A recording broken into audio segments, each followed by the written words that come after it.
Hey, what's up, guys? Welcome back to Gayside Stories, where the gay shit goes. I am your host, Trilificent. Hopefully, you guys remember me. I know that I've been gone for a couple of weeks, but every now and then a break is very, very necessary. So, with that being said, thank you for sticking with me. Quick reminder, listen on Pippa, Apple Podcasts, iHeartRadio, Google Play, Music, Podcasts, whatever they're calling themselves these days. YouTube, Castbox, Stitcher, 8cast, TuneIn, SoundCloud, Spotify, and of course at GaysideStories.com. Remember to use the hashtag GaysidePod when you're live tweeting or posting about the show. Also, remember to use the new hashtag that I created, hashtag Pods by QPOC. That's hashtag PODSBYQPOC. If you are queer and black or brown with a podcast and you can hear my voice right now, go to podsbyqpoc.com, click on the submit your podcast link and send over your details to be included in the directory. I'm trying to make this like the queer version of Podcast in Color. And yes, I know we're featured on her site, and I'm a huge fan of what Barry has done. I've talked about this in the previous bonus episode, hashtag Pods by QPOC. But oftentimes, we need something specifically for us by us. So that's what this is. Please join me in this movement. And whether you're promoting your own show or you're listening to your favorite QPOC podcast, use that hashtag. If your favorite show isn't listed in the directory, ask them and ask why not. Also, you can follow on Twitter and Instagram at Pods by QPOC and search for Pods by QPOC on Facebook. Like and follow that page for me. Thank you so very much for all of the support. So far, it's been a lot more than I was anticipating getting, and hopefully we can just continue to reach the masses and put people on to queer podcasts of color that no one's ever heard of. One of the things that I've loved about doing the directory so far is learning about podcasts that I don't think I ever would have come across, and I'm trying some of the podcasts that are being submitted. Can't promise that I'm going to try everything just because I only have so many hours in a day and I have my own podcast to do and have another podcast to do and have other things to do. But some of them that look extremely interesting or something that I've never really heard of before, I'm going to give them a try eventually. I am very, very slow on the uptake. It takes me a long time to get to things sometimes. But I promise you that the ones that I want to try, they are downloaded. I just have to click play at some point. Real quick, I want to thank some of the podcasts that I know for sure have been using the hashtag pretty much from the gate. So shout out to The Healing Space and The Outline with Kevin Dwayne. Shout out to John over at The John Effect, Casey Caffeine, and there's a handful of other ones. Thank you guys so much for embracing this. And like I said, I hope that we can get this to take off a little bit. I don't expect it to be as big as anything else, but I do think it's very important for us to have our own stuff because a lot of times we don't know where to find each other. And there were so many times when I was seeing people tweet, hey, where can I find some more queer podcasts of color? People that look like me and sound like me, I want to hear their podcasts.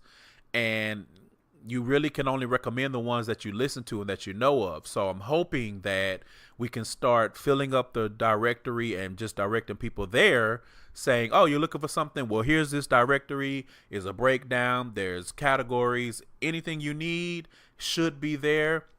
And if not, let me know and we can make some arrangements and some tweaks and serve as many people as possible. Of course, it's not going to serve everybody because everything is not for everybody, but I'm hoping that I feel a little bit of what I think is a void in the market.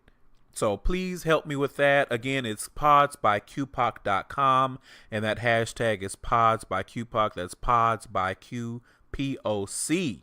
So before I get into the episode, I want to break down a little bit the break that I took.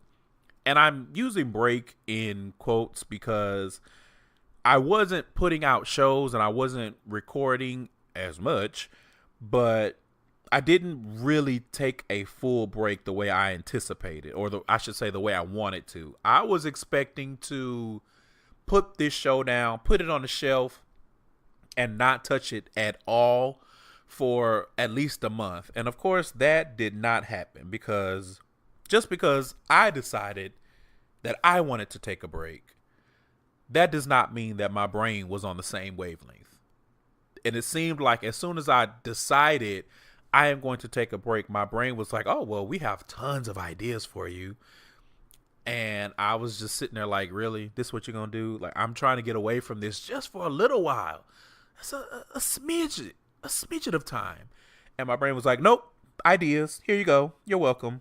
So I've been working behind the scenes, working on securing guests and figuring out what topics I still want to tackle. I also have been working to retool the show a bit. There are going to be slight tweaks in it. I don't think a lot of you would really realize it, especially since I've been off for a few weeks and you haven't had a new episode, but little things behind the scenes to try to keep it fresh. I don't know the lifespan of the show, and this is something that I've struggled with pretty much since the inception of the show. But what really highlighted it for me was the Baby Boy podcast, and they've been talking about it recently, and shout out to them for doing what's necessary for them and taking their show off of the SoundCloud and the interwebs and going behind a paywall, because that's what works for them. And really everyone in podcasting needs to do what works best for them, whatever schedule, whatever posting, whatever it takes to do a podcast that will work best for your situation and your environment and your life. I encourage that. But them talking about having an ending in sight made me really start thinking about the same for this show. And for the time being, I feel like there's still work to be done. I still have conversations that I want to have, but that is something that I have been giving some thought to. What is the longevity of the show? I don't know. I could be saying this now, and then 2 or 3 years from now, I'm still sitting on this microphone. Maybe not in my living room, maybe in a studio somewhere. Maybe I'm doing amazing, fantastic things, and who knows? But for right now, it is something that's on my mind. So just putting that out there. For whatever reason, I don't know, but it was on my mind, so I said it. I have also been, again, working on Pods by QPOC. That took up a good portion of my quote-unquote break. And I've also been keeping up with my other podcast, Ratchet Ramblings. And in addition to that, I have taken on somewhat of a role over at CSPN Media. I'm calling myself the assistant creative director. Candace is like the creative director. And I'm just kind of in the background giving my feedback here and there. But I have been helping shape some of the newer content that's coming from that network. And I may or may not be bringing something myself. Who knows? Who knows? Here I am talking about ending one podcast, and I may be starting another. Who knows? Who knows? Well, anyway, speaking of new content, please check out my good friend Candace's new podcast, Not So Newlywed, and that's over at the CSPN. It's a podcast about the realities of relationships that she hosts with her husband, Mike. Also, be sure to check out my other good friend Bree's new podcast, Mama Meets World. Now, you've heard Bree on this show. You actually also heard Candace on this show on the allyship episode. I believe that was episode 28. And you've heard Bree on episode 39. So Mama Meets World is a show about motherhood from a black divorcee in her 30s perspective. And I'm especially proud of that podcast for two reasons. Number one, because Bree is a very, very good friend of mine. She is the mother of my amazing godchildren, who I cannot wait to see in a few weeks. And I'm excited to hear what she's bringing to the podcast landscape. And the second reason, and I never, ever, ever, ever do this, is very, very difficult for me to give myself praise. It's almost, actually, it's more difficult than it is for me to accept praise from other people. But I'm forcing myself to do this, so I'm going to talk my shit on this occasion. And we're calling me the executive producer of that show. You may ask why. Well, when she told me about the idea she had for her show, I immediately went into podcast producer mode, and I didn't even realize what I was doing. I felt like I was just trying to help my friend, but after the fact, I realized that it kind of steamrolled, and that was when some of the things with the CSPN started happening. People asking me my advice and my opinion on podcasts, and I sat there like, when did this happen? But with Bree's show, not to take anything from her, because again, the premise is totally hers. The week by week or bi-weekly, whatever, all of that stuff is hers. All I'm saying is I'm saying this because I'm trying to give myself my roses while I can, and I did that. Like, you listen to Mama Meets World, her first episode was amazing. She did that. But as far as the name and the concept and the suggestion for the music, like pretty much so many things behind the scenes I kind of came up with, and I ran the stuff by her. She liked the ideas, but it made me realize, like, wow, like I could really produce a podcast, you know, like I can help you create a podcast. Now, whether it's going to be popular and marketing is not my forte, but branding and actually putting a podcast together, I know a little bit about a little bit. I don't know everything about everything, but I know a little bit about a little bit. So if you want help getting your podcast off the ground, my services are available for a fee. Amen. Amen. So getting into this week's episode, finally, we are back. I'm going to wrap up this intro / catching up session. My listeners hearing my voice right now, I want you guys to give me some feedback on what you want to hear from this show. Do you want me to add a listener letter segment? Do you guys want to write in your hotels or your, I don't know, struggles, or if you want advice, things like that? Because again, not to toot my own horn, but I do give pretty good advice. Ask my friend Naj. He can attest that I give pretty good, balanced advice. Bree probably can too, and my friend Juanita. So if you guys want to write into the show, I would love that. I will read your letters and we can do that if that's what you want. If you guys want a different kind of segment or a specific guest, or if you have an idea for a specific conversation that I can have on this show, please let me know. Do not hesitate to slide in my DMs on Twitter. Well, on the show's Twitter page at Gayside Stories. You can email me. You can use the contact form on the website. There are plenty of ways to get in contact with me if you have any ideas. And with all of that being said, because that was quite a lot to get through, we are back to the regularly scheduled programming. This week's show will be more interview style, and it's a little timey-wimey, as they say over on Wizard Team. We recorded this back when I first announced my break, but scheduling is what it is, and so I got it out of the way when I could. But I'm very, very excited for you guys to hear this. So get into it. So I'm here with rapper Medino Green. Thank you so much for being on the show. No problem. Thank you for having me. So my introduction to you was a few years ago. You had a freestyle called Butch Queen, the Chirac freestyle. Mm-hmm. Listen, it still gets plays around here. I just want you to know that. I just want Thank, you to know that.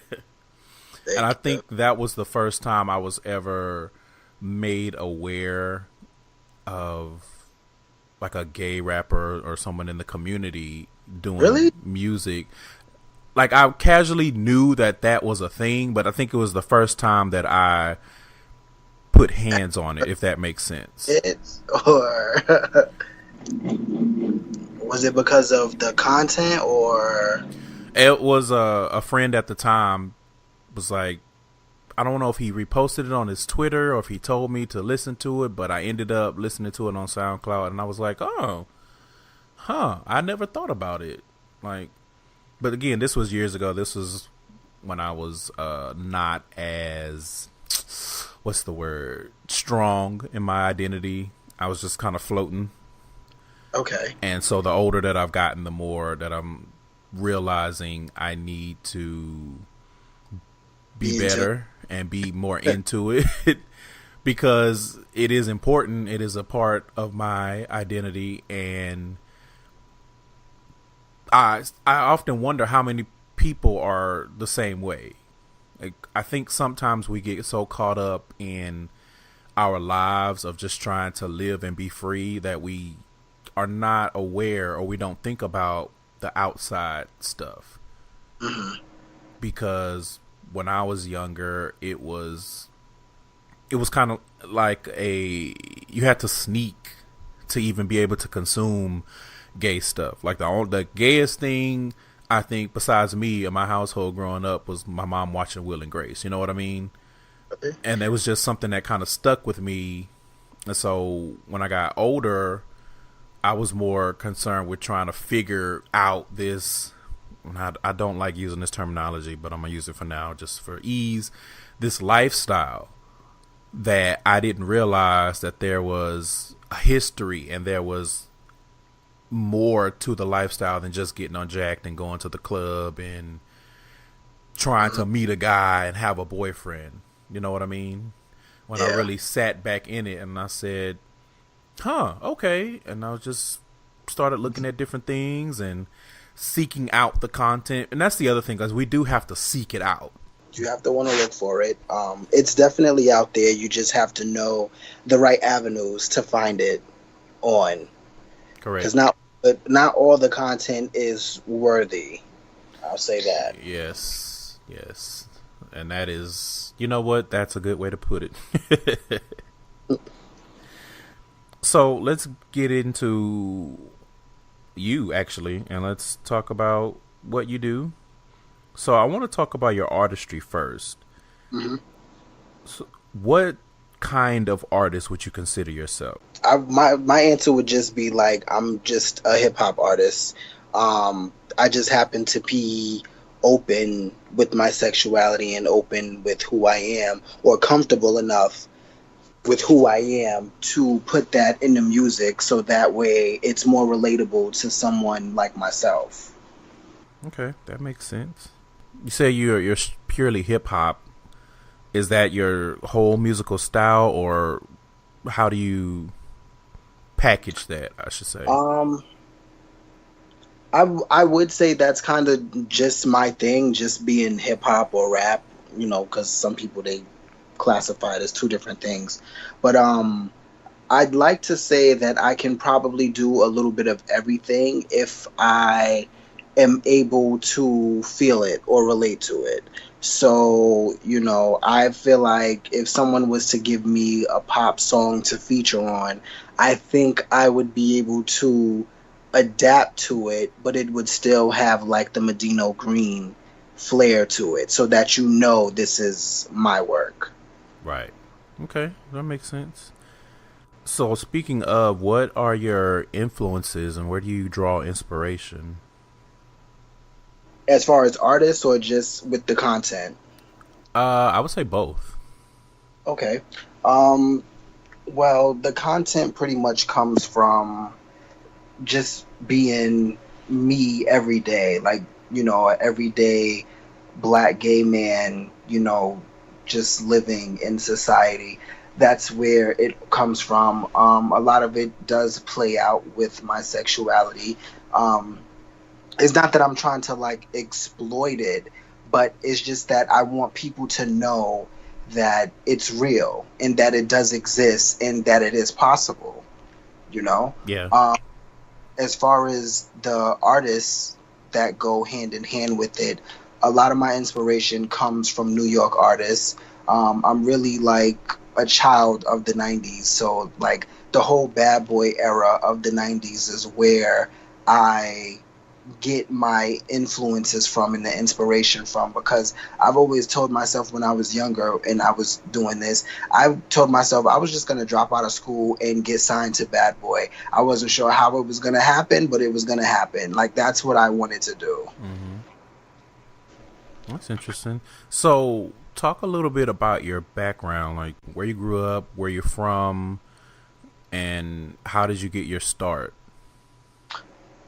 Okay, so I'm originally from South Carolina. Like, I was born out there, but I was raised in Queens, in Jamaica, Queens.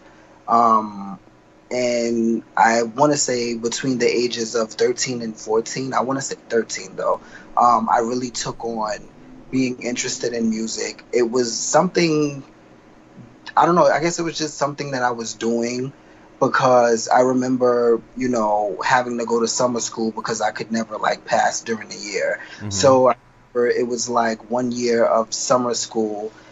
Um, and I had to go to summer school with like all of the kids from like around the way that didn't, pass. So, we were kind of all just like hanging out in class, and, we all just started, I mean, they started rapping, other people's songs, that were out at the time. And me, I was just like, well, I don't really know those songs, but I want to make up my own songs. So Right. it was kind of me just wanting to do something different at the time. And I kind of just got my foot in by uh, rearranging stuff that people had already said to make it sound, like it was me. Like, I can't believe I'm saying this, but I was like, it was almost like I was plagiarizing the raps Yeah. to make them mine. And eventually I got into the groove of being able to do it by myself. And by the time I got to high school, that's kind of how I just made a name for myself with people. Like, when I would introduce myself to people, I would be like, hey, I rap, like, what do you do, type of thing. And, it kind of just took off from there with me. So, how did you start actually recording? Like, how'd you get your break? I would say by the time I was about 17 or 18, I had to transfer to another school to graduate because I couldn't graduate at my other school. So I had to, transfer to finish what I didn't do during the year. And there was an internship at this program. It was called a YABC program at John Adams. And there was a guy there that worked with that was he I guess he was affiliated with Jive Records at the time because Jive Records was a thing. Mm-hmm. He was, I guess he worked for them, and he was holding like a music internship or whatever for kids who were interested in it. I took up the course. It was a paid course, and it kind of just helped me understand, how the industry works. And he also had, some guests come in, and it was pretty dope.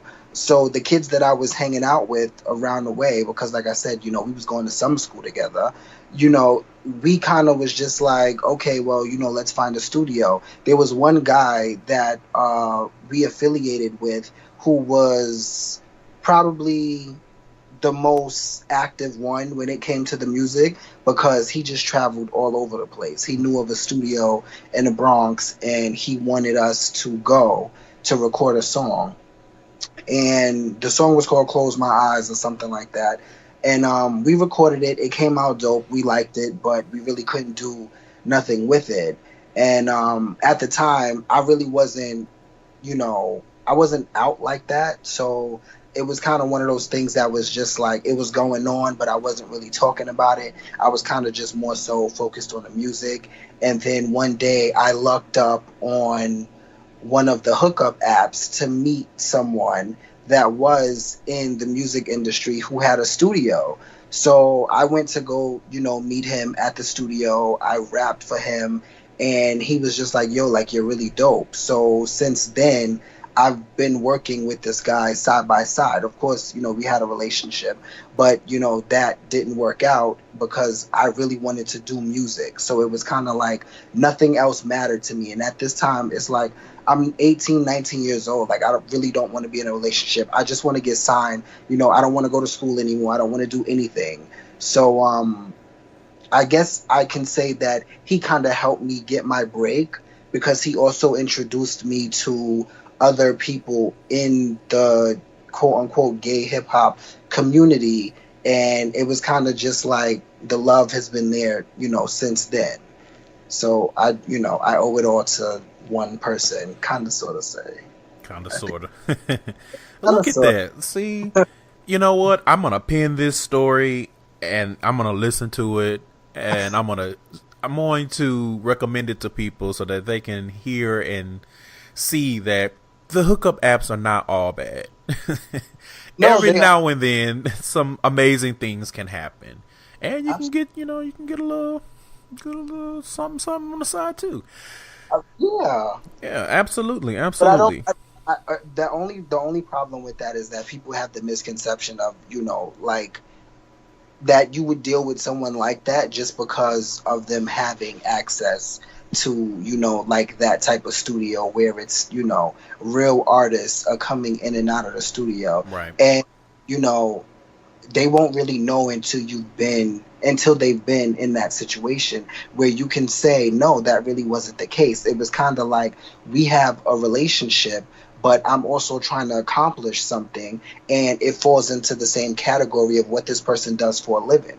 So it kind of just works out that everything goes hand in hand, but it does take a toll when something isn't right. So, once the relationship starts to, fall apart, it's kind of like, people need their space. They need to be away from you. So it's hard to break up with someone and still expect them to have that same momentum with you as far as, getting your music out there and pushing you out there because, it hurts. They're hurt. Yeah, absolutely. I think maybe it needs to be said that this is, to me, listening to the story, it sounds like something that was meant to be. Versus, it's not a, for lack of a better term, fucking for tracks type of situation. Right. It's not that. Yeah. Okay. So since we're here, let's talk about the industry a little bit. So you mentioned the gay rap scene. Talk a little bit about that. Give us a little bit of I don't want to say an inside view, but just a brief summary, I think. What's it like? Oh man. It's vicious. Uh-oh. It's very vicious.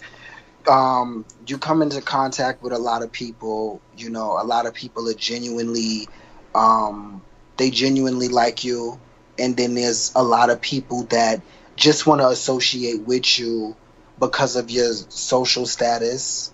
And then, you just have people who, they make their own interpretation of who you are as an artist, and they just choose not to fuck with you.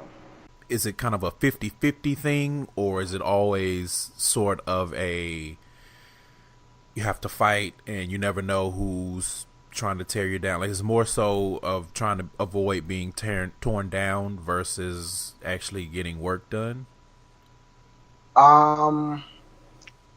I would say you just have to be aware of your surroundings. Not everybody has your best interests. Right. And I mean, that's true in pretty much all facets of life, but I think it's important to, I don't want to say highlight, but maybe remind people or tell them if they haven't made that assumption that just because you're gay and I'm gay and we're both doing music, that doesn't mean we're gonna vibe, and there may still be we like each other. That doesn't mean I'm gonna like the content that you're producing. Correct. it's a bunch of things to that, but I think, you should just respect everyone's craft because everyone's story is different. Everyone's situation is different, but it does become a thing where you have people who gain, a lot of popularity because of their music or the type of music that you put out, and then you have other artists who, it sounds as if they have the whole package together, but for some reason just can't get a break. Interesting, interesting. So, what are some of the other struggles that you faced in the industry? Um, the only other struggles that I've faced is people just not wanting to work with you because of your sexuality. I think they take it as you're gonna try to like seduce them Mm-hmm. or something of that sort, or just try to ruin them in a sense. And that's not always the case. I also think it's a lack of support within the community. I think everybody has that mentality of, I want to be the quote unquote it girl, rather than, like extending a hand to someone when you've gotten leverage, so to speak. Hmm. So, this is more so dealing with, I'm assuming, cishet men. Um, yeah, so to speak, because they really can't. I can't say there can't be homophobia with homophobic people, with homosexual people, because there can be. But Yeah. for the most part, dealing with the industry as a whole, they just have what is displayed on TV to represent us. Like they don't really know that there are gay men out there that act just like them. They just choose to get in bed with another man versus getting in bed with another woman. Right.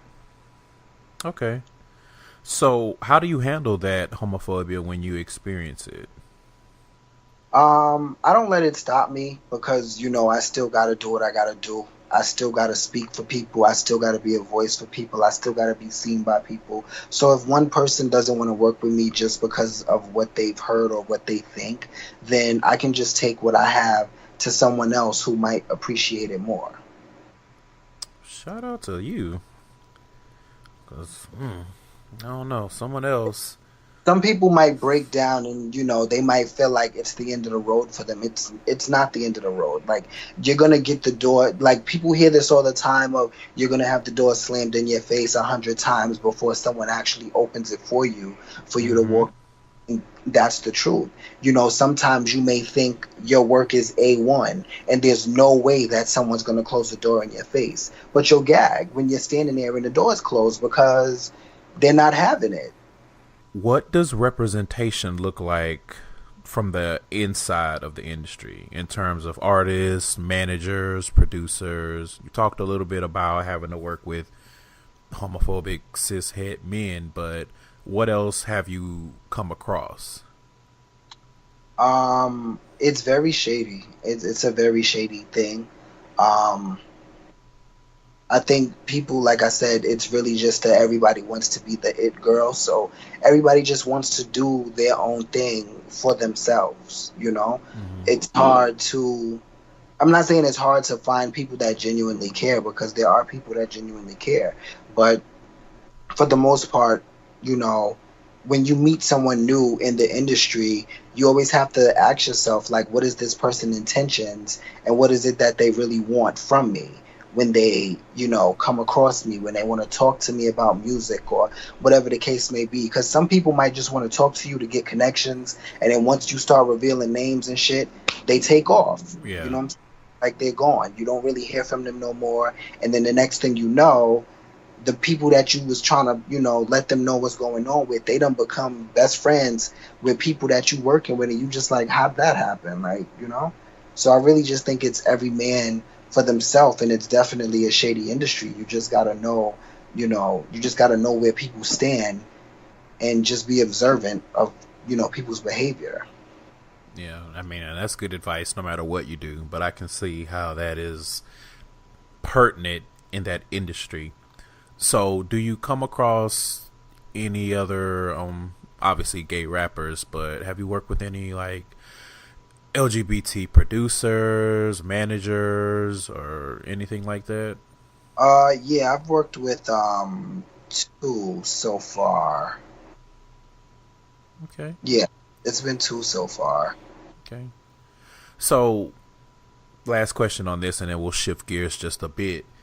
Do you think that it, and I probably know the answer to it, but I still want you to talk about it, that it is still a very much heterosexual world, I guess, game, however you want to however you want to spin it, as far as being an artist? Hmm. Like, is that fair to say that that's still the center and everyone else is kind of doing the best that they can? Yeah, I'll agree to that. I think it's always going to be a heterosexual man's game Mm-hmm.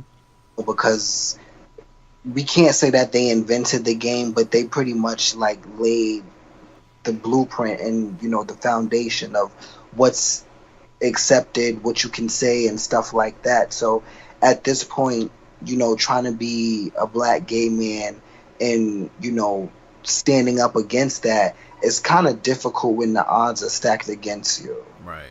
So the way you phrase that is very interesting because it makes me feel like not only are they sort of the gatekeepers, but they also have laid the groundwork in a way that protects their status as gatekeepers.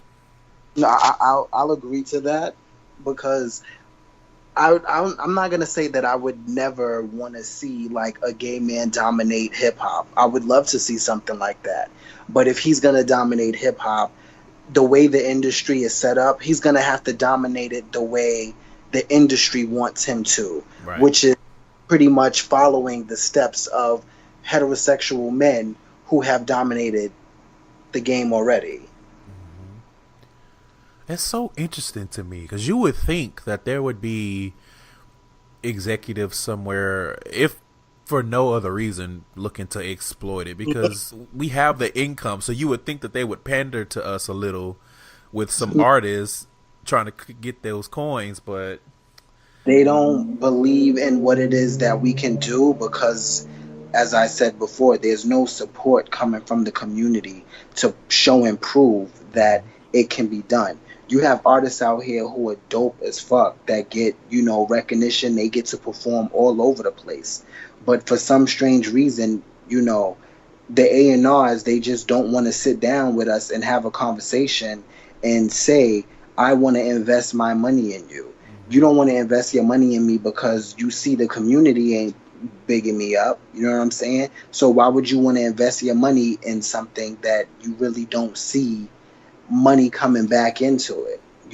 I think when it gets brought to their attention, it's kind of one of those things where, okay, like he's dope, he could spit, but will I invest my money in him?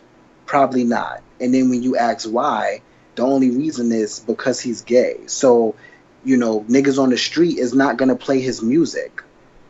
The only people that a gay man could possibly have an effect on are other gay men and women.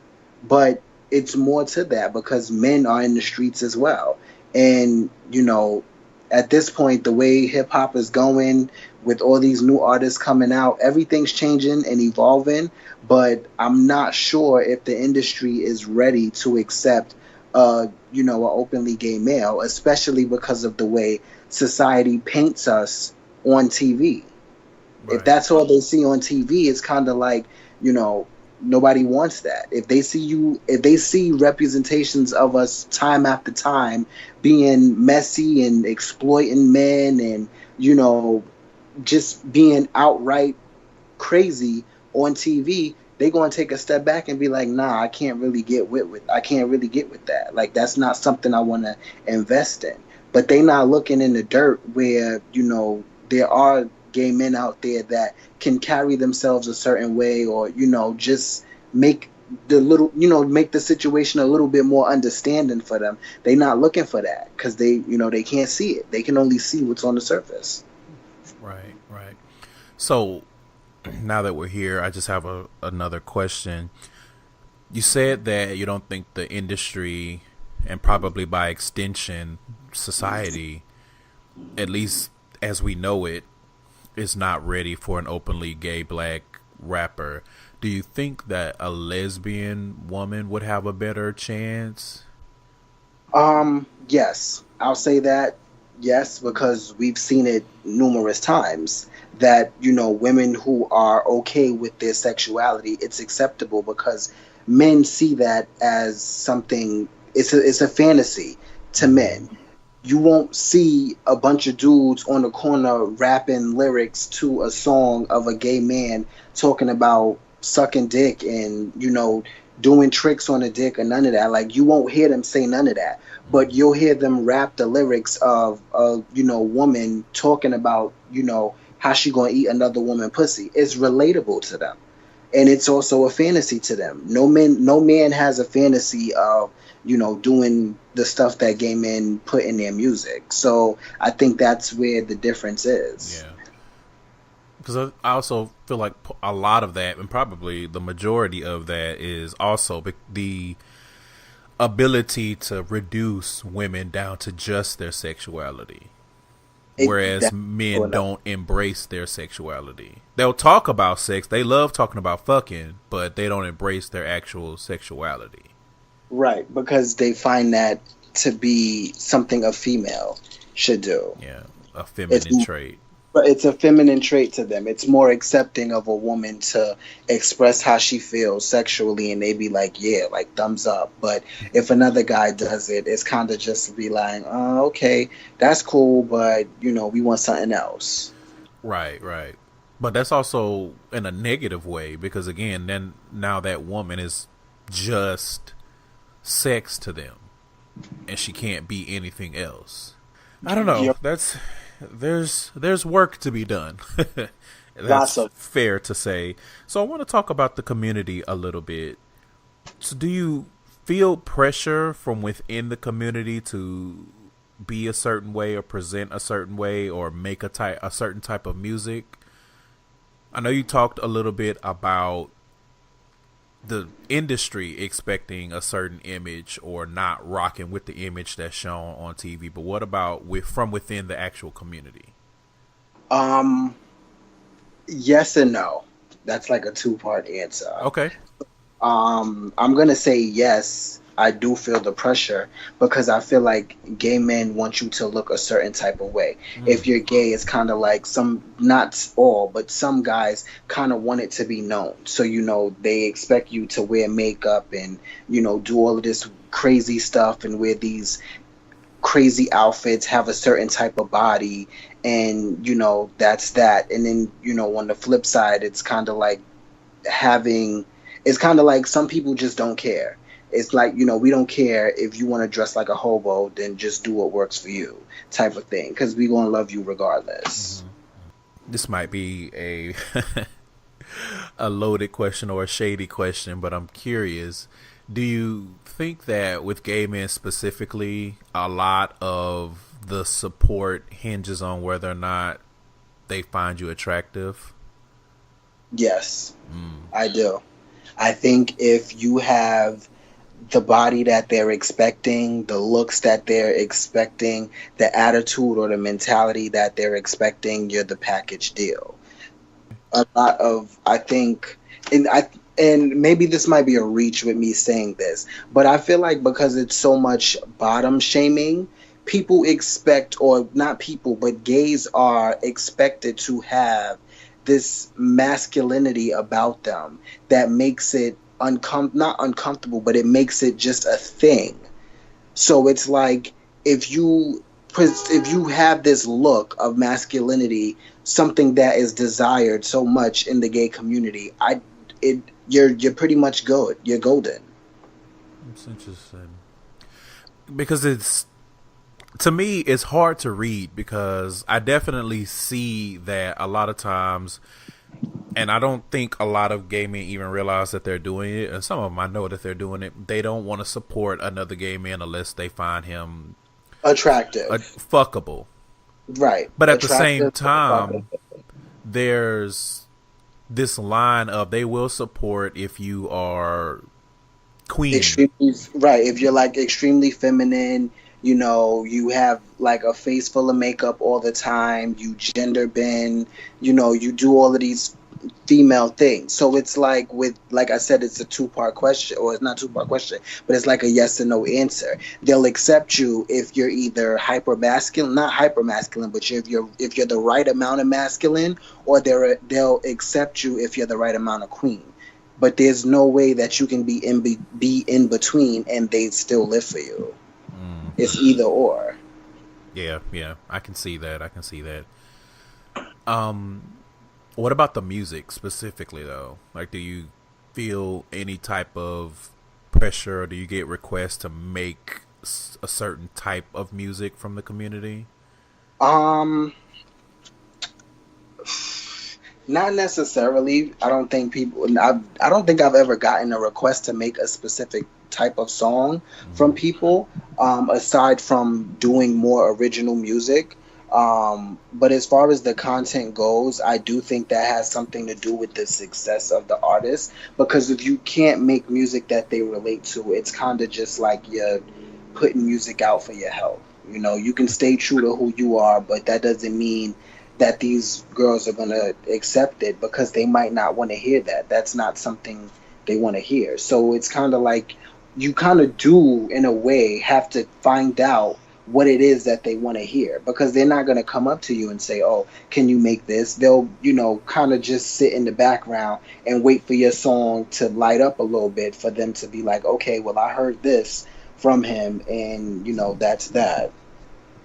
Okay, that makes sense. So, what advice do you have for aspiring LGBT plus musicians? Um, just be true to who you are. Like, stay true to your craft. Don't allow people with no type of craft to tell you how to operate.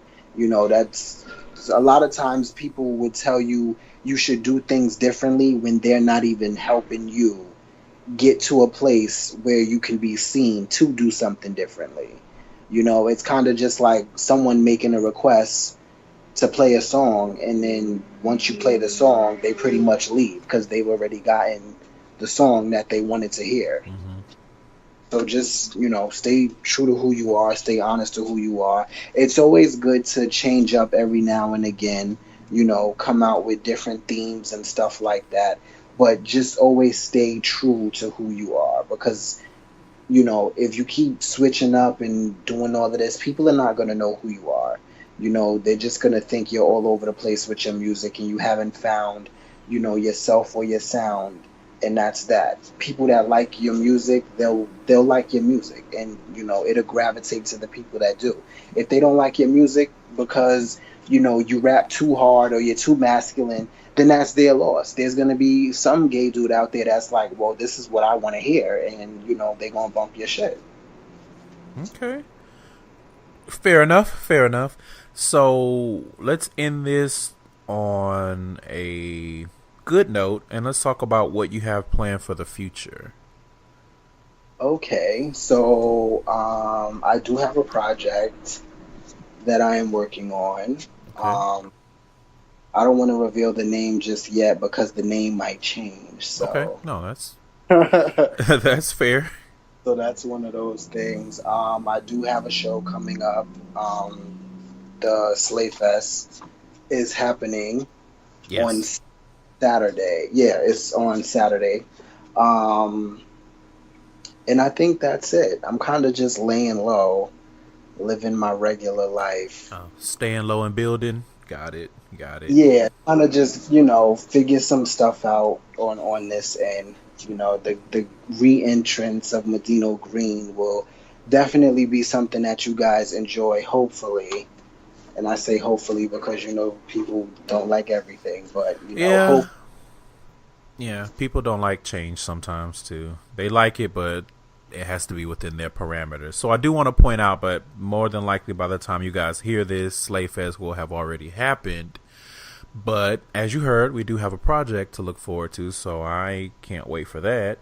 And new music as well. It's coming. I'm taking Yes. my time. I got to make this right because I've always been asked like, what would you do if you had the whole world paying attention to you for 5 minutes? So Hmm. this project that I'm going to bring to the table is what I would say if the world was listening for 5 minutes. Wow, that's a good question. I think I would probably melt into a puddle if someone asked me that. You got Okay. listen, you got 5 minutes. You better make it count. The Yeah. whole thing. Okay, well, let me tell you what I got to say, and this is what y'all gonna hear. And I'll be like, okay, so that'll wrap up that part of the show. Before you go, I'd want to do the queer query so people can get a little bit of a different view of you outside of just your artistry. Okay. Question. So I'm going to ask you two questions and then I'm going to do rapid fire and that's how we'll wrap it up. Okay. So, first question, what was one of your favorite sitcoms growing up? All that. Oh, good one. All right. I'm here for it. I'm here for it. Let's see. One of my favorite sitcoms growing up. I did enjoy all that. And I think I liked all of those shows that used to come on ABC. Remember how that block of blackness, like we had all these, not blackness, but that block of shows that used to come on, like Step Zoom. by Step and all of those. It was like some black shows and some white shows. I used to just sit there and watch all of them. I did not watch that TV because when I finally got cable, I took advantage of it. You know what? I mean, I was watching some of everything, to be honest. So, I took advantage of having Nickelodeon as a yeah. kid. But I also like Zoom too. Like I would rush home to catch it at 3 o'clock or whatever, 3:30, Hmm. whenever it came on, and watch them make their little projects and shit. Or, once I got to a certain age with the whole hip hop thing, I just started trying to catch Cedar's World before she went off. Yeah, yeah. BET had some good content back in the day. I want Yeah. them. I want them to figure out, find their Yeah. niche, find that niche of good content, and that way we can. Anyway, we don't need to get into that. That's my hope. I hope that they find it. Next question: if you were to produce a web series, what would it be about? Oh. I think I couldn't even produce one because I already kind of like got myself in the midst of doing something similar to that, but it's not a web series. Okay. Um, that's a good question. I think it would probably just be my life. I think just like what like a young.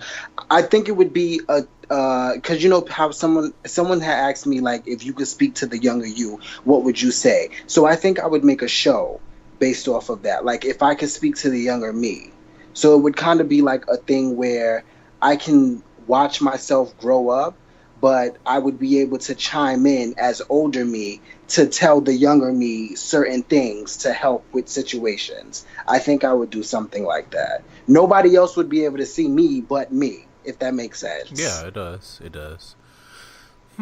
If I were to produce a web series, I think it would depend on budget, but I would want to do something different and outside of the box. Like much love to the web series that focus on LGBT love and relationships and Are they sex. really though?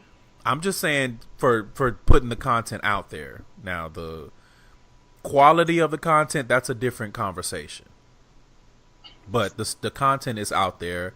But I would want to do something different, like a remix of something. Like give me like gay Mortal Kombat or All right.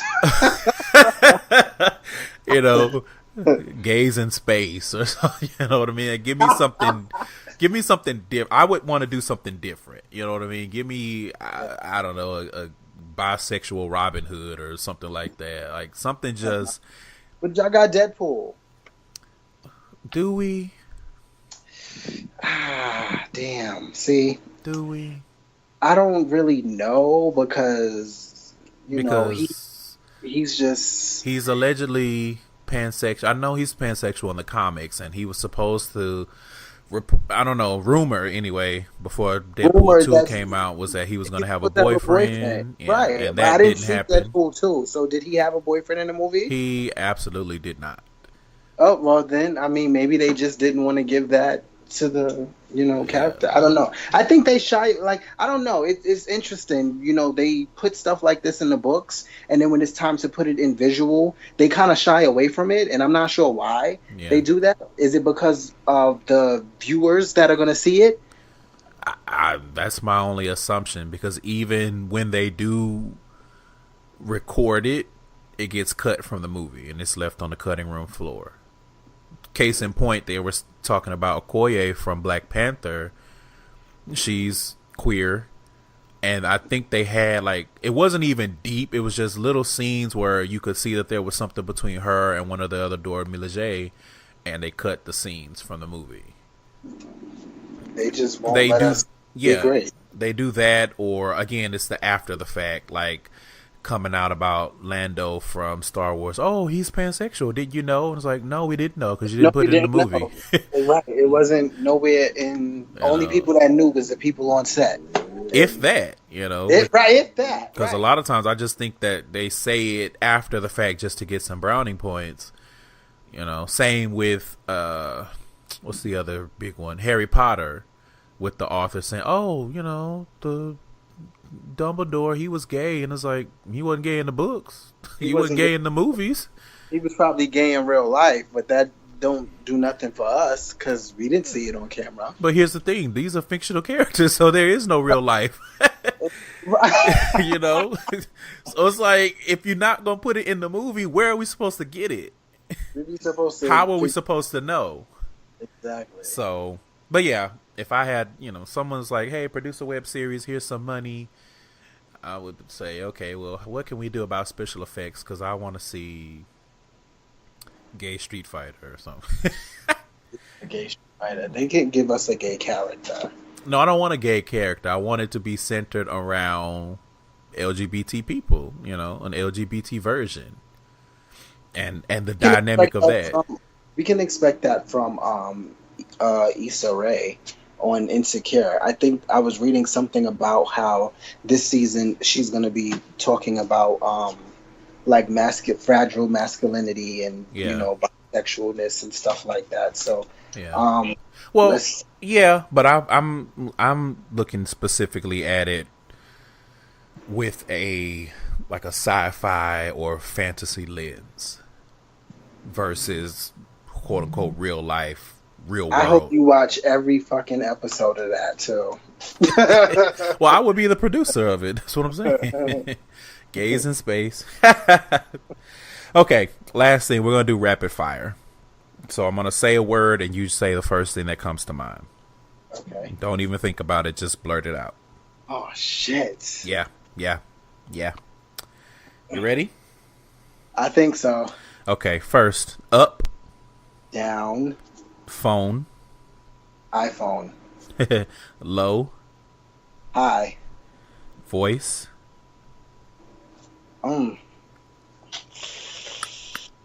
bass, okay, last one, twist. turn. Okay. See, it wasn't that bad. You only stumbled a little. Only a little bit. That one voice was good though. Yeah. So that is going to wrap up this interview and wrap up this episode. Medino, I want to again thank you so much for taking some time out of your staying low and building schedule to thank hop you for on. having me. Tell people where they can find you. You guys can check me out on Twitter at Medino Green and Instagram at Medino Green. That's MEDINOGREEN. And you can also check me out on Facebook as well. Feel free to add me as a friend, or you can just like my music page, whatever you're into. And if you want to follow my boring life on Snapchat, you can follow me on Snapchat at My Life as Green. Alrighty. And again, you guys, you can check him out. Maybe there'll be footage by the time this episode comes out. Maybe there'll be some stuff on YouTube or something from Slayfest. I'm hoping so. Yeah, it's supposed to Okay. be a lot of media coverage. It's the first, their first annual thing, so it's supposed to be a really big deal. Okay, cool. Okay, cool. So I will be on the lookout for that, and I will definitely be on the lookout for your new project whenever that drops. And Absolutely. again, thanks for coming through. Thank you for having me. Well, that's it for this week, you guys. Remember, you can go to GaysideStories.com for more information, how to follow the show. Anything you need to know about the show is all on the website.